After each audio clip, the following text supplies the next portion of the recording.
Alors on s'attendait déjà non pas à un discours de politique générale, puisqu'Emmanuel Macron l'avait déjà fait il y a 2 semaines, mais un discours de politique de souffrance générale avec Emmanuel Macron qui a lui-même relu et corrigé le discours de son Premier ministre. Nous sommes encore plus effarés même que cela, puisque le discours d'Emmanuel Macron par la voix de Gabriel Attal sonne comme une véritable déclaration au peuple de France.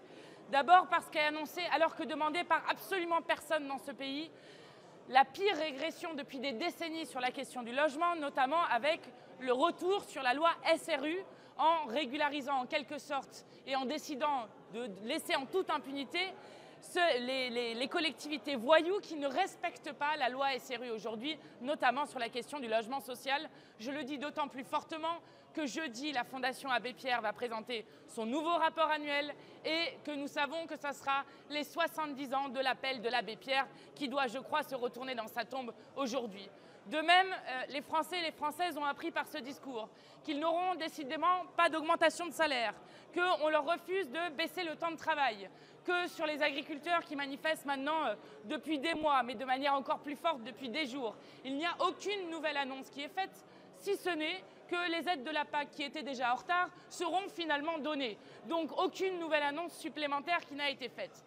Donc vous avez un Premier ministre qui vous explique que l'urgence, c'est à la fois de débureaucratiser le pays, qu'il faut désmircardiser le pays, dont nous n'avons aucune idée de ce qu'il veut faire avec ça, si ce n'est que nous redisons qu'il n'y aurait pas une smircardisation du pays, comme il dit, s'il nous avait écouté sur l'augmentation du SMIC et sur l'indexation des salaires sur l'inflation, parce que c'est ça qui crée le rapprochement du SMIC d'autres salaires, mais l'urgence n'est pas à faire tout cela, l'urgence est à démacroniser ce pays, et vite, parce que le peuple tout entier n'en peut plus de cette politique. Et je crois que c'est ce que nous retenons aujourd'hui du discours qui en a été fait. Est-ce que vous pensez que cette motion de censure qui sera discutée en fin de semaine a une chance de passer cette fois-ci ? Écoutez, on va voir ce que les uns et les autres vont décider de voter, mais je le redis, puisqu'on nous refuse à nous, les députés, de voter la confiance, il ne reste qu'une seule manière de marquer l'opposition à un gouvernement, c'est le vote de défiance.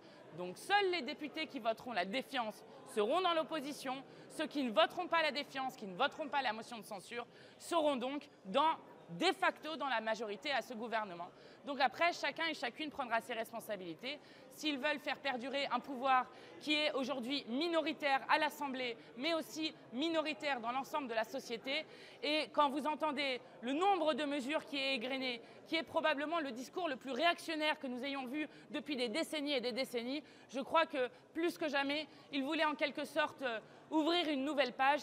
Eh bien, le pays n'attend qu'une chose, qu'on tourne la page de la Macronie. Aurélie ?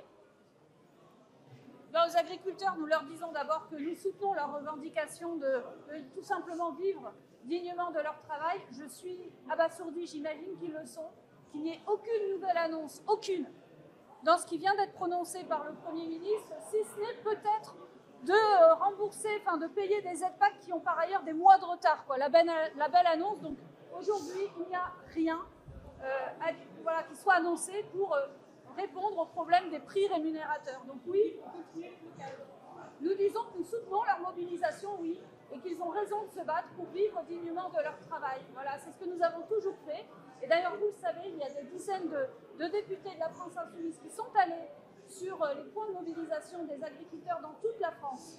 Parce que nous pensons qu'aujourd'hui, il faut des mesures fortes. Et vous le savez, nous demandons d'abord, avant tout, des prix rémunérateurs garantis pour les agriculteurs. Nous avons fait cette proposition de loi lors de notre niche parlementaire le 30 novembre. Le 30 novembre, vous vous rendez compte ?